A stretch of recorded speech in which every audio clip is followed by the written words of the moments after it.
What's up guys? Welcome to my channel. It's me, Jojo OTB. Kung bago kayo dito, like, subscribe, hit the notification bell na kayo para ma-notify kayo sa mga videos na i-upload ko dito sa channel na to.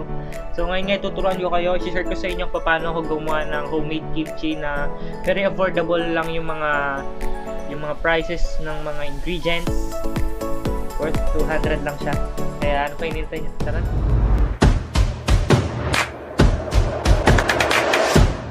So ayun na nga guys, isi-share ko sa inyo kung paano ko gumawa ng homemade kimchi na nasa 200 pesos lang yung gagastusin mo, na masarap, madali lang gawin at sulit na sulit. Bahala na akong magtansya, tansyahan na lang kasi sa paggawa nito.